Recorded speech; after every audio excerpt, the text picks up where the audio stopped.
예배 자리로 잘 오셨습니다. 비가 많이 오는데 지금은 또 어떨지 모르겠는데 장마철에 이제 많이 들어와 있다 그런 생각이 듭니다. 한 열흘 전쯤에 미국의 그 와이오밍이라는 주가 있습니다. 우리에게는 좀 낯선 주인데 와이오밍 주에서 남매 일이 전 세계 여러분들 보셨는지 모르겠지만은 자근자근 이렇게 알려졌습니다. 열흘 전쯤에 6살짜리 남자 아이가 오빠인데 한 4살 된 여동생 데리고 손 붙잡고 옆에 친구가 있는 옆집으로 얼마큼 떨어져 있었겠죠. 놀러 갔습니다. 놀러 가는데 집에 들어서는 순간 그 집에서 기르던 독일산 큰 셰퍼드가 여자 동생을 물려고 덤벼든 것을 이 오빠가 6살짜리가 동생을 손붙잡고 안고 달렸습니다. 도망갔는데 얼마나 도망가겠습니까? 개가 쫓아와가지고는 오빠가 이렇게 안고 이렇게 막고 있으니까 걔가 6살짜리 남자아이를 덮쳐서 얼굴과 머리를 심하게 물어뜯었습니다. 다행히 여자아이는 아주 깨끗하고 남자아이는 피를 흘리고 병원으로 가서 자그마치 90바늘이나 꼬맸습니다. 이 이야기가 알려지기를 시작했고 저렇게 예쁜 아이들이 남자아이의 얼굴은 완전히 아주 가버렸습니다. 용감한 오빠죠. 동생을 보호하려고 물어뜯긴 것입니다.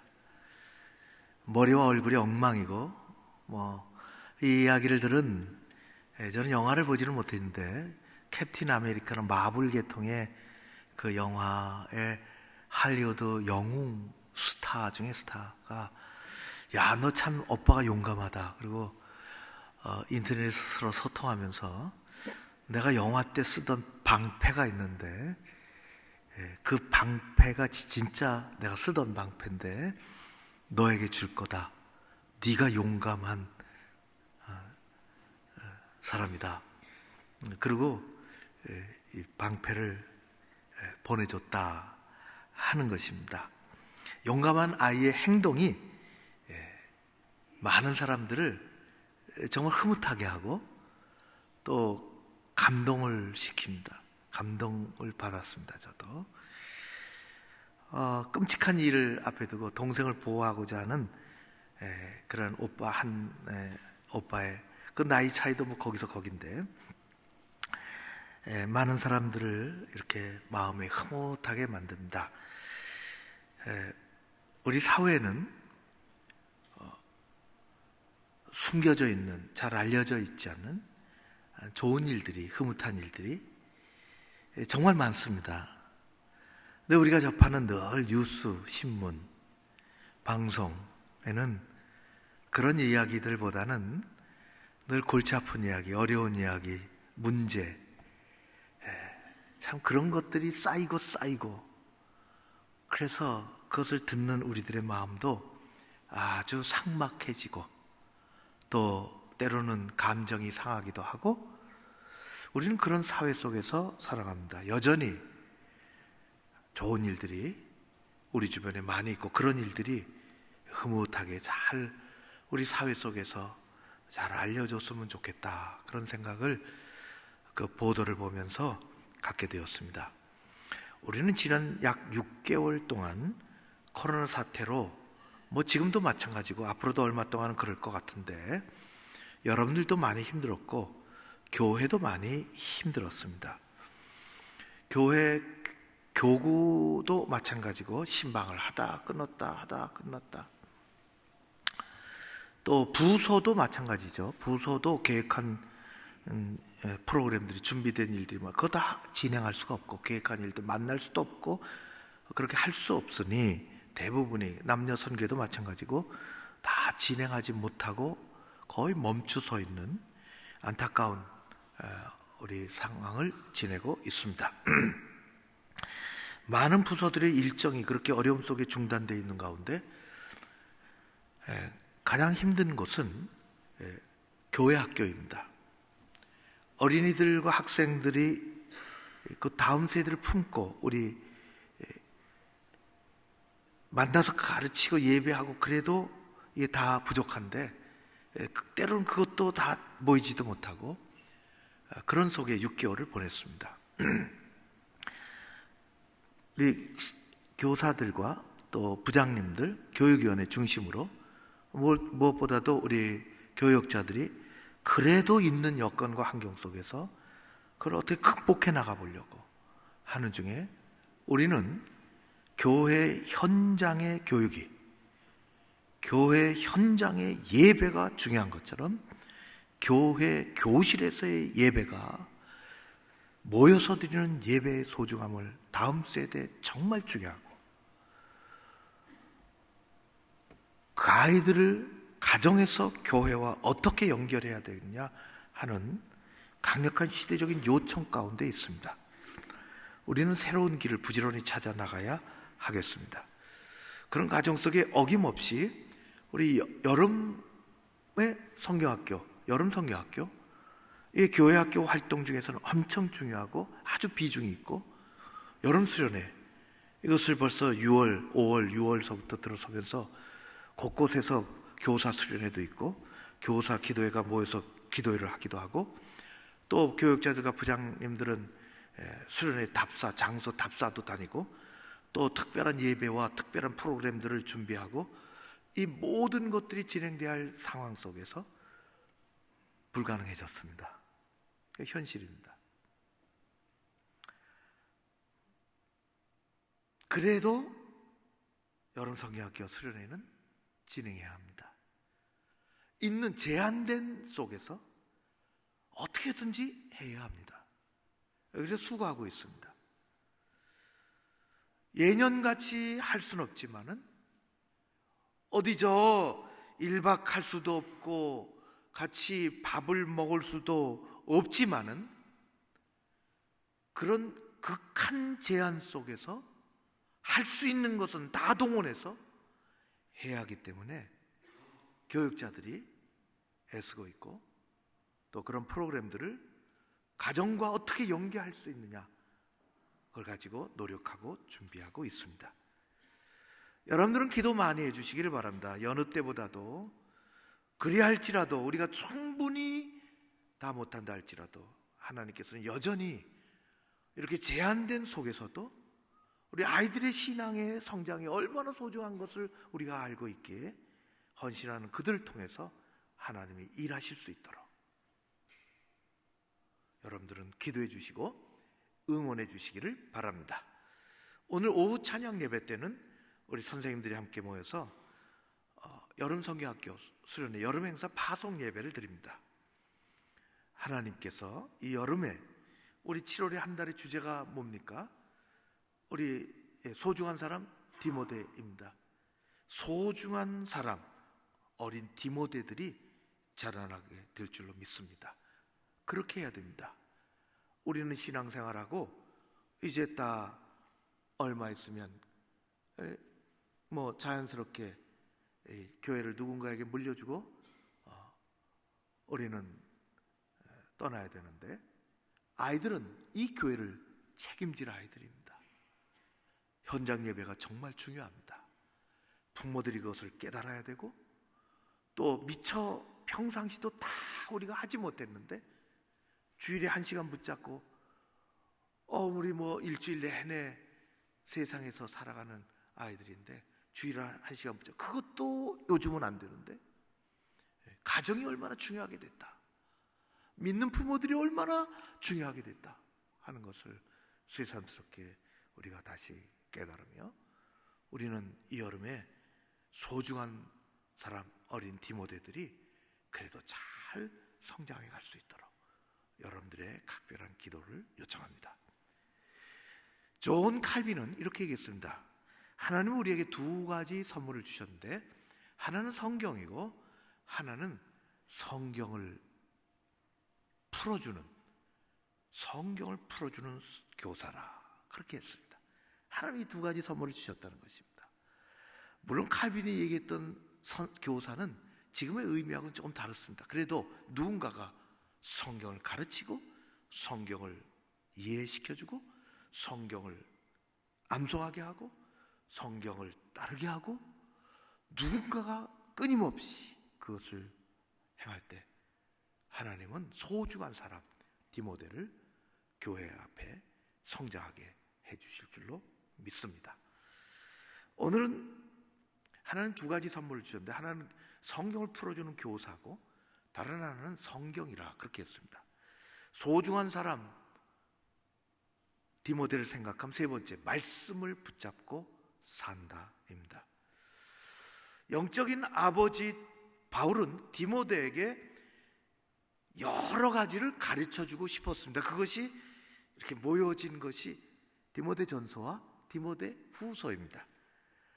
간곡하게 디모데 전서와 후서는 그래서 사랑하는 영적인 아들에게 너 이렇게 해야 된다, 이렇게 살아야 된다, 신앙은 이렇게 해야 된다, 교회는 이렇게 해야 된다, 그걸 가르쳐주고 있는 그 많은 가운데 오늘도 여전히 가르쳐주십니다. 가르쳐주고 있습니다. 성경을 붙잡고 살아라. 내가 어려서부터 배웠고 어머니가 너를 가르쳤고 그랬지만 여전히 너는 하나님의 말씀 성경을 붙잡고 살아야 한다고 이야기하고 있습니다. 그것이 14절 15절인데요 여러분과 함께 같이 읽었으면 좋겠습니다. 같이 한번 읽어볼까요? 나의 사랑하는 아들 디모데야, 너는 배우고 확실한 일에 거하라.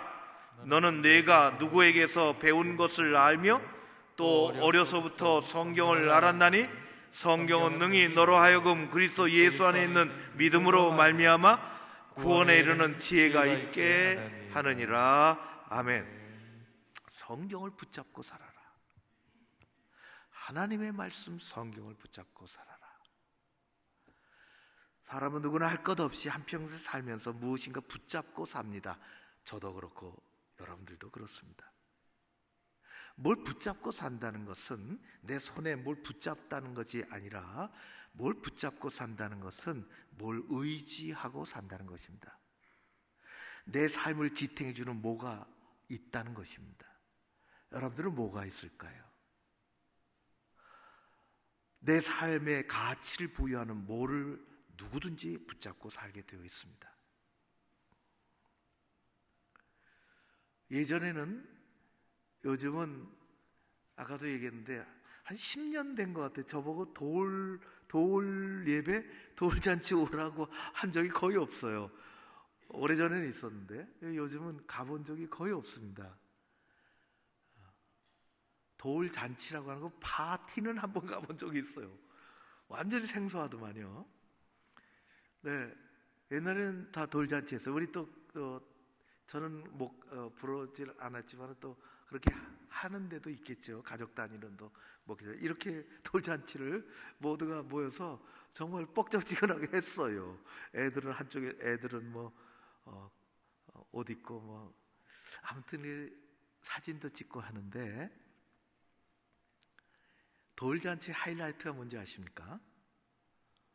돌잔치 하이라이트는 돌잡이입니다. 어느 순간에 이제 물건을 갖다 놓고 가족들이 다 모입니다. 아기를 앞에 앉혀놓고 뭐든지 잡으라 그래요. 잡으라고. 뭘 잡아야 됩니다. 아기는 태어나자마자 손에 뭘 잡아야 돼요. 옛날에는 많은 걸 갖다 놨다 그럽니다. 우리는 잘 모르지만 옛날에는 벼루, 북 같은 거 갖다 놨어요. 요즘은 연필 갖다 놓겠죠. 비슷한 개념으로.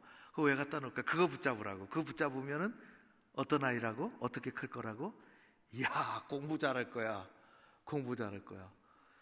어떤 데는 옛날에는요, 마패 같은 거 모양으로 만든 마패 같은 거 갖다 놨대요. 요즘은 방망이 갖다 놓는다.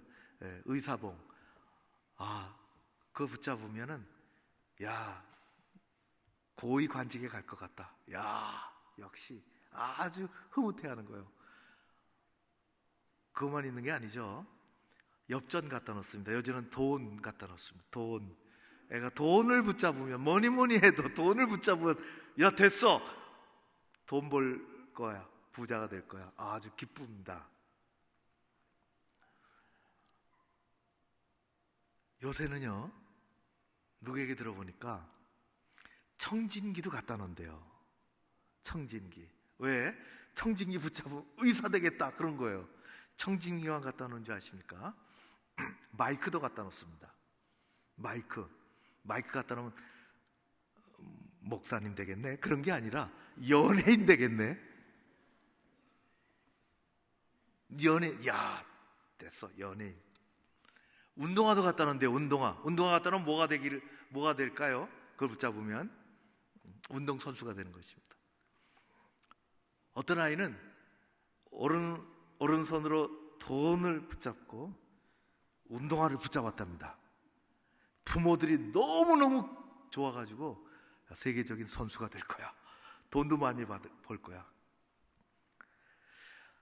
돌잔치의 하이라이트는 돌잡이입니다. 뭐를 붙잡느냐 하는 것입니다. 한 살배기 돌잔치에 붙잡기를 시작하는 것부터 사람은 평생에 무엇인가 붙잡고 살아갑니다.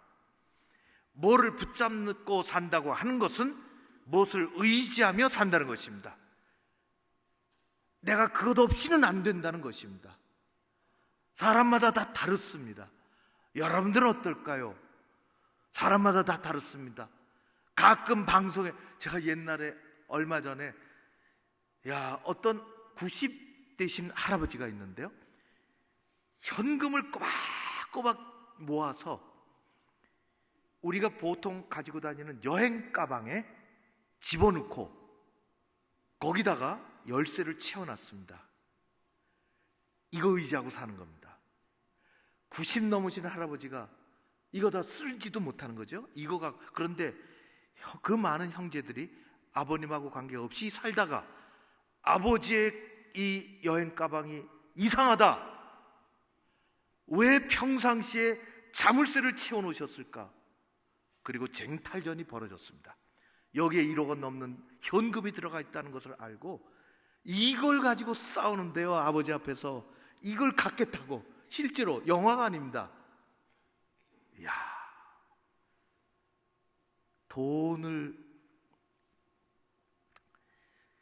우리는 뭔가 붙잡고 살아갑니다. 여러분들은 뭘 붙잡고 사십니까? 뭘 가치를 가지고 사십니까? 여러분들이 의지하는 것은 정말 무엇입니까? 사도 바울은 빌립보서에 보면은 나 예수 만나고 예수님 만나서 내가 지금까지 귀하게 여기던 것을 다 버렸다. 나는 그 모든 것을 버리고 예수 붙잡았다. 그렇게 얘기합니다. 빌립보서 3장 7절에서 9절 말씀입니다. 제가 읽으면 이렇습니다. 무엇이든지 지금까지 내게 유익하던 것을 내가 그리스도를 위하여 다 해로 여길 뿐더러 또한 모든 것을 해로 여김은 내 주 그리스도 예수를 아는 지식, 예수님을 알아가는 것이 그게 내게 최고이기 때문이라 내가 그리스도 예수를 위하여 모든 것을 잃어버리고 배설물같이 여기는 것은 예수님을 얻기 위함이라. 바울이 사울이었을 때 그는 가문의 영광이 있었습니다. 그에게는 그걸 붙잡고 살았습니다. 어디서 배운 학문, 자기 자랑, 자기의 의로움을 붙잡고 살았습니다. 그러나 그런 모든 것들을 다 예수 만나고 그는 예수 붙잡고 그 모든 것들은 다 내놓았습니다. 사도 바울은 디모데를 통해서 우리에게 오늘도 가르쳐 줍니다. 한 가지 우리가 붙잡아야 할 것이 있는데 그것은 변함없으신 하나님이시고 변개치 않는 하나님의 말씀입니다. 예수 붙잡고 사는 것입니다.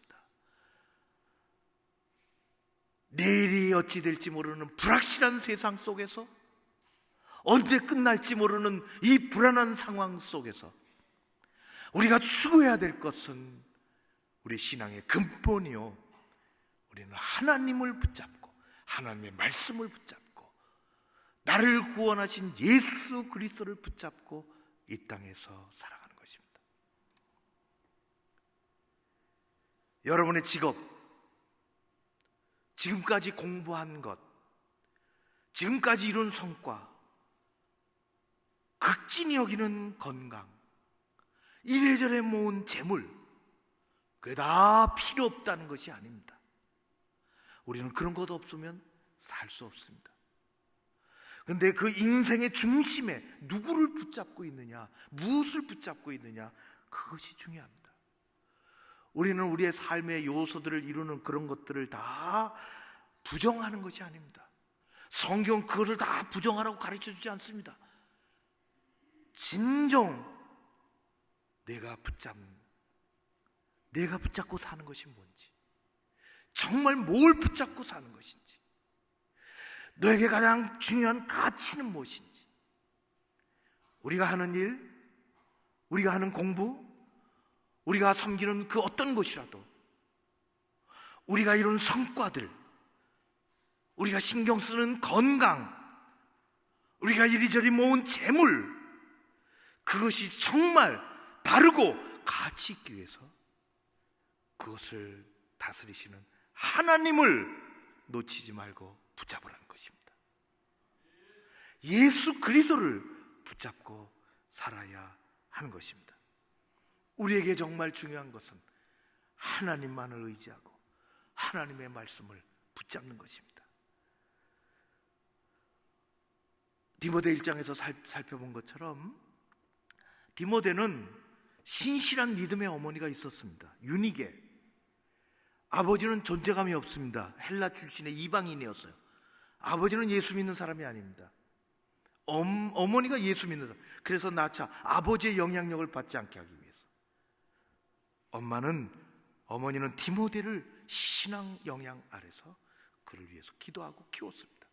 어려서부터 내가 큰 것이 있다고 얘기합니다. 4세기경에 디모데와 비슷한 환경에서 태어난 한 사람이 있습니다. 그의 어머니는 신실한 그리스도인이요, 아버지는 디모데 아버지처럼 이방인입니다. 믿음의 어머니는 아들 낳고 아버지의 영향력에 크는 게 아니라 예수 아래서 크도록 끊임없이 기도했습니다. 그 아이의 이름이 어거스틴입니다. 천재가 태어났습니다. 엄마는 하나님께 바치고 싶었지요. 11살 때부터 아주 탁월한 웅변가가 되고 싶어서, 지금의 웅변가 이런 그런 웅변이 아니고 그 당시는 이게 다 논리, 수사학, 철학, 이 학문을 하는 것입니다. 지금의 웅변가하고는 같은 웅변가지만 옛날의 웅변가는 그런 게 아닙니다. 그러니까 논리를 배우고 논리학을, 또 언어를 배우고요. 라틴어를 11살 때부터. 나중에는 17살쯤 되면은 수사학을 합니다. 그런데 언어학을 배우는 거죠. 그는 머리가 좋은데 방탕하기 이를 데가 없습니다. 너무너무 방탕해서요. 17살 학생인데 어떤 여자하고 동거합니다. 16살 때 아기를 낳습니다. 그 후에도 방탕과 방황은 계속 이어집니다. 모니카 어머니의 기도는 유명합니다. 눈물로 기도하고 아이를 돌아오기를. 엄마가 준 성경은 이건 비이성적인 책이다, 그렇게 치부하고 옆으로 내놓습니다. 쾌락을 추구하며 죄의식을 가끔씩 느끼지만 그냥 이 하나님 안에서 느끼는 게 아니라 인간이니까 느끼지만은 빠져나올 길이 없습니다. 그러던 어느 날 산책하던 중에 어느 집의 창문 너머로 흘러나오는 아이의 노래소리를 듣습니다. 이건 교회사에 아주 유명한 이야기죠. 아이의 들려온 노래소리는 책을 들고 읽어라, 책을 들고 읽어라 하는 것입니다. 아이의 노래소리로 들리지 않습니다. 거역할 수 없는 외침으로 들었습니다. 이게 하나님의 은혜요, 기적입니다. 은혜를 받으려면 하나님이, 성령이 간섭하셔야 됩니다. 집으로 들어가서 어디 구석에 밀어놓은 성경을 펴니다. 성경책을 펴서 그가 펼친 것은 로마서 13장입니다. 13장 13절에 이렇게 기록이 되어 있습니다. 낮에와 같이 단정히 행하고, 방탕과 하면 띄웁시다. 낮에와 같이 단정히 행하고, 방탕과 술 취하지 말며, 음란과 호색하지 말며, 쟁투와 시기하지 말고, 오직 주 예수 그리스도로 옷 입고 정욕을 위하여 육신의 일을 도모하지 말라. 어두운 심령 가운데 한 줄기의 빛이 레이저처럼 들어왔습니다. 그는 회심을 했습니다. 회심을 했습니다.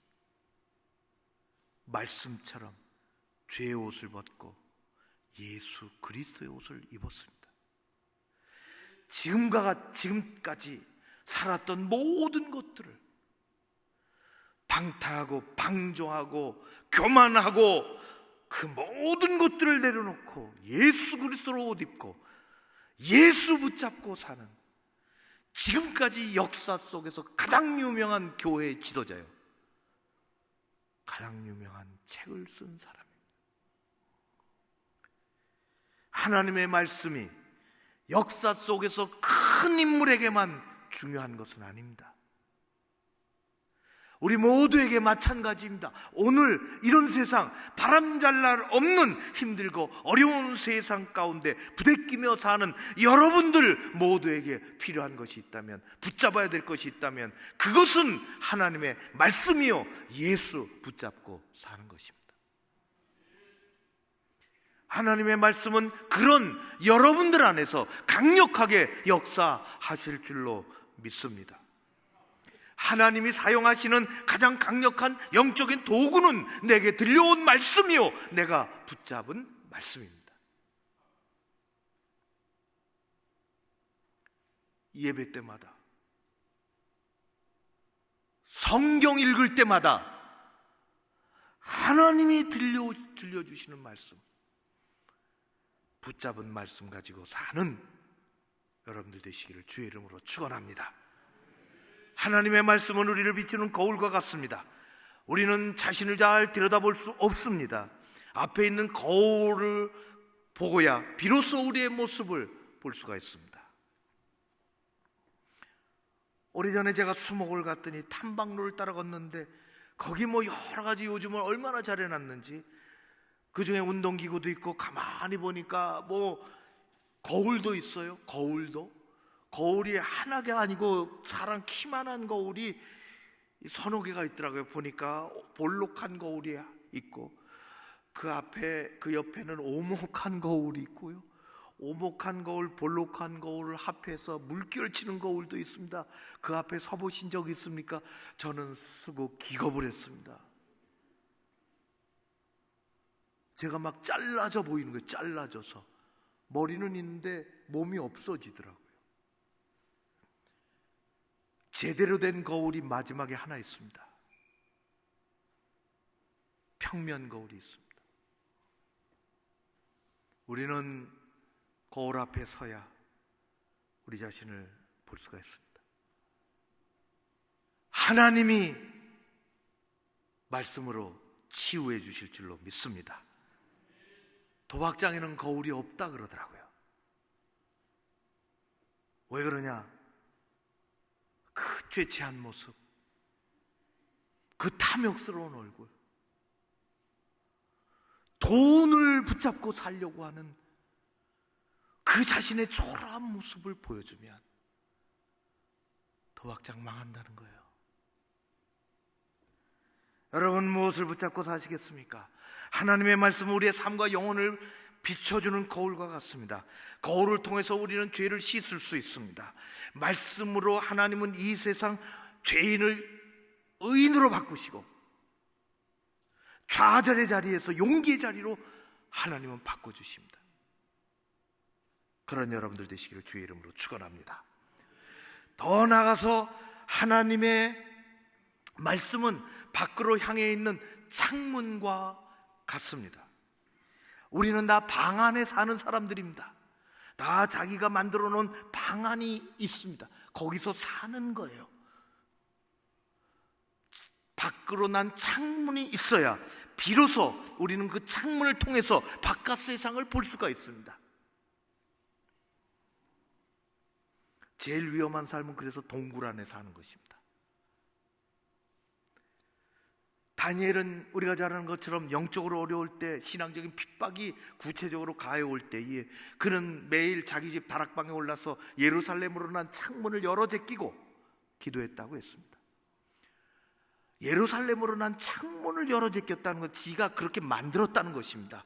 예루살렘으로 창을 내서 창문을 만들었습니다. 예루살렘으로 창을 내고 열었다는 것은 하나님 앞에 기도의 창문을 열고 기도했다는 것입니다. 하나님은 우리에게 기도의 창문을 열라고 말씀해 주실 뿐만 아니라 말씀의 창문을 주셔서 그 창문 너머에 이 세상에서 경험하지 못하는, 이 세상이 가르쳐 주지 않는 그것을 보라고 우리에게 말씀하십니다. 오늘 밤에 이스라엘의 선생이요 지도자였던 니고데모가 예수님을 찾아왔습니다. 묻고 싶은 게 있어서 물었죠. 나이 지긋한 이스라엘의 선생입니다. 예수님의 질문에 대답해 주셨어요. 못 알아듣습니다. 못 알아듣습니다. 예수님은 다른 것도, 성령으로 거듭난다는 게 뭐다, 천국에 하나님 나라 들어간다는 게 뭐다, 못 알아듣습니다. 그때 예수님은 요한복음 3장 10절에 이렇게 말씀하셨습니다. 내가 이스라엘의 선생으로서 이러한 것들을 알지 못하느냐? 여러분, 성경의 창문을 통하지 않고서는 우리는 세상의 것으로 알 수 없습니다. 구원이 뭐요? 영적인 것이 뭐요? 하나님 나라가 뭐요? 교회가 뭐요? 교회를 섬긴다는 게 뭐요? 주 안에서 희망이 어떤 것이고 궁극적인 승리가 어떤 것인지 우리는 세상에서 알 길이 없습니다. 말씀의 창문을 통해서 가르쳐 주는 것으로 우리는 살아가는 것입니다. 혼란한 세상 너머에 질서의 세상이 있다는 것을, 우리를 힘들게 하고 지치게 하는 이 세상을, 창문 너머에 희망이 가득한 세상이 거기 있다는 것을 하나님의 말씀이 비로소 가르쳐 주십니다. 하나님은 성경을 폼으로 주시지 않았습니다. 힘으로 주셨습니다. 성경은 인쇄물이 아닙니다. 말씀은 인쇄물이 아닙니다. 하나님의 감동으로 된 것입니다. 우리의 신앙을 이끕니다. 예배가 하나님 앞에 이끌고 말씀이 우리를 이끌어가는 것입니다. 어려운 시대에 미래가 불확실할수록 우리는 근본으로 갑니다. 사랑하는 성도 여러분, 하나님만을 바라보십시오. 하나님만을 의지하십시오. 하나님만을 사랑하십시오. 세상에 다른 것이 아니라 하나님의 말씀을 붙잡으십시오. 예수를 붙잡고 사십시오. 하나님은 우리에게 이렇게 말씀하십니다. 두려워하지 말라, 내가 너와 함께함이라. 놀라지 말라, 나는 내 하나님이 됨이라. 내가 너를 굳세게 하리라. 참으로 너를 도와주리라. 참으로 나의 의로운 오른손으로 너를 붙들리라. 너는 나를 붙들어라. 승리하는 여러분들 되시기를 주의 이름으로 축원합니다. 고마우신 아버지 하나님을 찬양합니다.